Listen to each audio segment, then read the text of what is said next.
então eu vou falar sobre intuição literária. E quando a gente fala de intuição literária, a gente se remete à pergunta que todo mundo faz a todos os escritores, né? Que é: qual é a sua fonte de inspiração? E muitos de nós temos respostas prontas e bem lógicas. A gente passa a vida inteira pensando como é que a gente vai responder essa pergunta, né? E podemos dizer que nos inspiramos na nossa família, ou em alguma coisa que nos acontece, ou presenciamos no cotidiano da rua. Até mesmo quando observamos algo ou alguém, podemos nos inspirar num animal, no nosso gato, se formos escrever sobre um comportamento de um animal. Eu, por exemplo, no meu segundo livro, A Mansão do Penhasco, que é esse que vocês estão vendo na tela, eu me inspirei numa gatinha de uma vizinha minha, a Alessandra, para escrever a personagem da Neblina, uma gatinha muito extrovertida. E é por esse motivo que eu costumo dizer que o bom escritor é aquele que, além de um assíduo leitor, é também um observador atento. E como nos explicam os intuicionistas, essa forma de inspiração pode vir através de conceitos que são elaborados pelo juízo, pela análise, ou seja, através do nosso conhecimento intrínseco, concreto, absoluto. E também pode se realizar pela intuição, que eles dizem ser a faculdade suprema do impulso vital, que Henri Bergson chama de élan vital. Concluímos assim que todas essas formas de inspiração são válidas, verdadeiras e coerentes. Segundo alguns estudiosos, a inspiração é um pensamento ou ideia que temos, algo que vem de repente, produto da nossa imaginação. Ela nos motiva a realizar algo. Ou seja, a inspiração é quando nos sentimos motivados e essa motivação vem de algo abstrato, de dentro para fora de nós. Algo que muitas das vezes não sabemos de onde vem. E é nesse momento que a intuição nos invade. A psicologia nos ensina que a intuição é um processo pelo qual os humanos passam, às vezes, involuntariamente, para se chegar à conclusão sobre algo. Ela diz ainda que esse raciocínio, que é a intuição, qual se usa para chegar a uma conclusão, é puramente inconsciente. Fato esse que faz muitos estudiosos da psicologia classificarem a intuição como um processo paranormal ou divino. Etimologicamente, a palavra intuição vem do latim, intuitione, qual foi formada a partir da união de in, que significa dentro, e tuere, que significa olhar para. Assim, a gente pode concluir, então, que intuição significa nada mais nada menos que olhar para dentro. A psicologia diz mais, ela classifica a intuição em 3 tipos. O primeiro tipo é um tipo de intuição que envolve um raciocínio simples, passando despercebido pela mente consciente. Ela diz que nós chegamos a uma conclusão, mas não percebemos que raciocinamos para obtê-la. Por exemplo, o copo que a gente está vendo na tela, vamos supor que alguém está segurando esse copo e em determinado momento deixa cair. E antes mesmo que ele atinja o chão, a gente vai supor que ele vai quebrar. Né? Então, para a psicologia, esse é um tipo de raciocínio simples, é um tipo de intuição. Eu chamo isso nada mais nada menos do que um registro empírico de uma lógica. A gente já passou por esse momento, já viveu aquela experiência e sabe que aquele fato vai acontecer. O segundo tipo de intuição é aquele que vem da prática. Ela diz que a mente passa a tarefa de raciocinar sobre o assunto desenvolvido do campo consciente para o campo inconsciente. Ou seja, eu pratico tanto uma coisa que acabo fazendo muito naturalmente, até mesmo inconscientemente. É quando a gente fala que passamos a fazer aquilo no automático.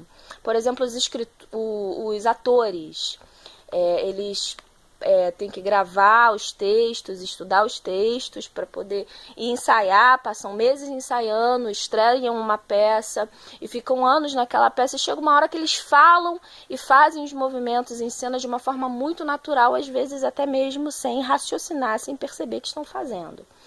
Esse é o segundo tipo de intuição, segundo a psicologia. Mas é o terceiro tipo que eu quero chamar a atenção de vocês e o que mais nos interessa, porque o terceiro tipo diz que a intuição, que a inspiração é quando chegamos à conclusão de um problema complexo, sem termos raciocinado, sem termos pensado. Ora, então se eu não pensei para ter tal ideia, quem pensou por mim? Pois creio que todos aqui concordamos que para solucionar um problema, se criar alguma coisa, é preciso haver uma forma de inteligência que faça isso. Então, se o meu raciocínio não está fazendo isso, quem está? Segundo Bergson, a intuição é uma forma de conhecimento que penetra no interior do objeto, aqui no caso o escritor, de modo imediato, sem o ato de analisar e traduzir. Muitos de nós literatos, principalmente os poetas, passamos por aquele momento que vem uma frase na cabeça e a gente sai correndo procurando uma caneta e um papel para poder escrever, porque senão passa e aquela ideia some, o mundo acaba, já era, acabou a vida. Não, gente, não acabou a vida. Calma. E é sobre esse tipo que Henri Bergson vem nos falar. Ele diz ainda que a análise é o recorte da realidade, é a mediação entre o sujeito e o objeto. Ou seja, Bergson entende o conceito de intuição como algo criado fora da nossa consciência por um sujeito, porém que perpassa pelo nosso raciocínio, muitas vezes assim sofrendo a influência do impacto das nossas análises. Quando nós exteriorizamos isso, quando pintamos essa ideia ou a escrevemos materializando-a e expondo-a para outras pessoas, estamos sendo mediadores dessa ideia extraconsciencial. Assim podemos concluir que estamos sendo médiuns. E o que seria um médium num conceito espiritualista? Bom, dentro do conceito espiritualista existe uma doutrina chamada doutrina espírita, apresentada a nós pelo seu codificador Allan Kardec, e ele nos ensina que médium é todo indivíduo que serve de instrumento de comunicação entre os espíritos encarnados e desencarnados. Ou seja, todo aquele que pratica algo, materializa uma ideia através da sua intuição, da sua inspiração, está sendo médium.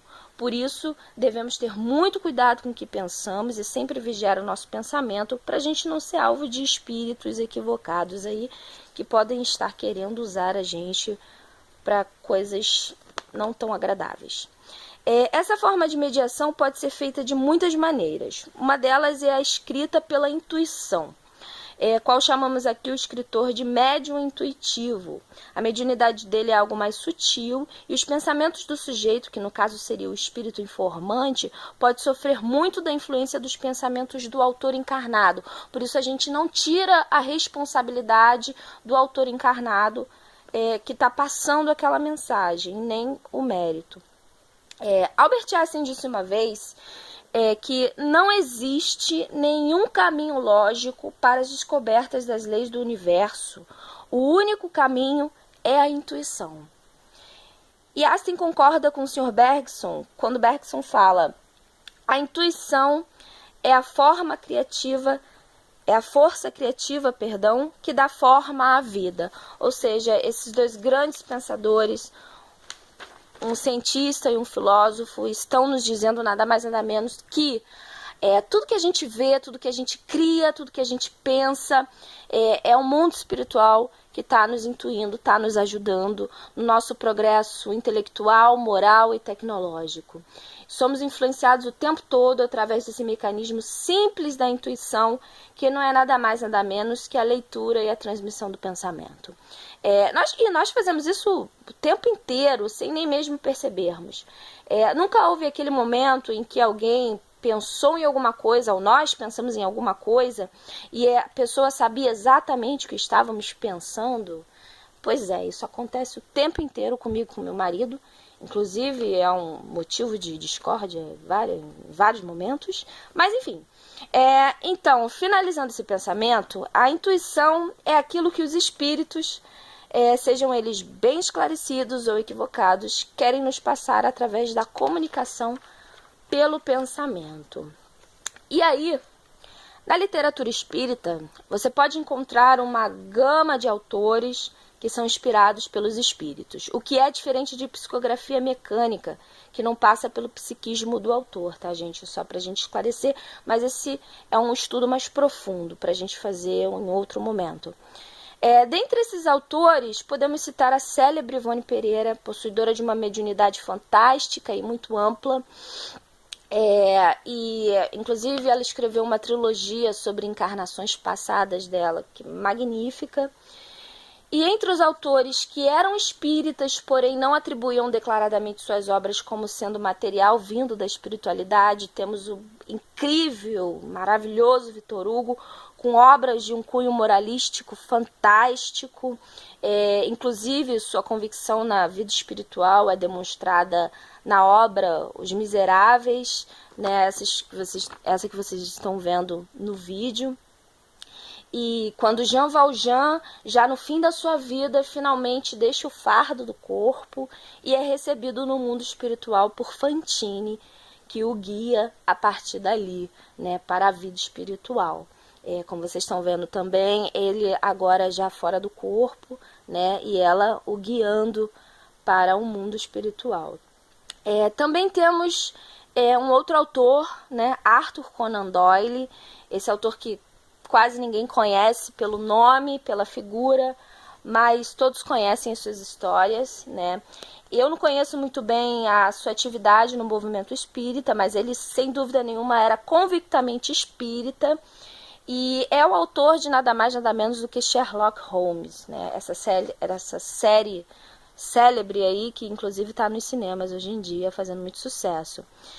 Então, como vemos, a intuição é uma ideia extraconsciencial que perpassa o nosso psiquismo e o nosso raciocínio sem sabermos de onde vem. Bom, agora nós já sabemos. Então, assim, quando alguém me pergunta qual é a minha fonte de inspiração, eu tenho que perguntar se a pessoa está com tempo, porque eu tenho que explicar tudo isso para ela e em 15 minutos na palestra que não dá. E agora, então, eu vou ler uma crônica minha que eu escrevi num desses momentos de inspiração, de intuição, que se chama Minha Invisível Saudade. E começa assim: quem é essa, pois, que minha alma larida suplica nos umbrais dos horizontes pretéritos? Quem és tu, lírio campestre, dos jardins patrícios de antes, donde perdeu-se a realidade do meu tempo e espaço? Sombra terna e angelical, qual me acalma e desespera, qual me ama e me odeia, ó sim, odeias-me, pois que mais infeliz me faço sentindo-te e não te vendo. Amor inconfundível devoto a este ser, qual nem mesmo sei se habita o universo. Apenas afirma nos suores dos meus delírios, na paz de minha solidão tumultuosa e eterna, que lhe sou sincero devoto, escravo de sua memória ainda imaculada nas profundezas de mim mesmo. Amo-te, criatura, mesmo que a tua existência ainda me hesite, e não há anjos no céu, nem demônios na terra, que possam me furtar o te querer desse coração em desalento. E não há aqui, neste mundo, onde jaz este moribundo, travestido em mim, teu eterno servo, alma que te possa substituir. Haja vista que nem mesmo estas ridículas e infantis palavras te são dignas. Tu, que és a criatura sublime das divindades, a alma das poesias, o cântico dos Apolos. Assim, espero resignado no infinito de meus dias, conservando essa minha obra-prima que és tu, tão querida. Insisto, persisto, resisto ainda à poeira dos tempos amargos dessa viagem cruel, abafante de amores como o nosso, tão puro, tão febril. E nos campos eternos da saudade que me engole fria e desmedidamente, suporto tudo e tudo me suporta. Pois por quem sois, a espera nada me é, já que aguarda-me a incomensurável felicidade de dias teus. E vós, alma amiga, não te alardes nas infelicidades passadas. És ainda aquele que tenho querido nas proximidades de minha irmandade, nos escarinhos das tendas da vida. És ainda tão bela memória irmã das aquarelas de outono. Sede, pois, feliz como outrora fui, ainda que vive em nós o desespero das querelas de tempos outros. Conquanto não me prive as migalhas e os retalhos de minha gêmea, sabendo eu que não a pode ser menos que isso. Todavia, só o verossímil sentimento do amor divino pode sobreviver a tão abafado secular desespero. Despeço-me, invisível saudade, das telas de minhas glórias, és a mais perfeita das emoções celestiais.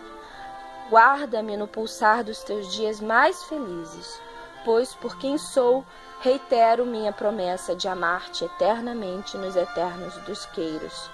Haja aqui fogo ou mar, eu ainda viverei a te amar. Obrigada.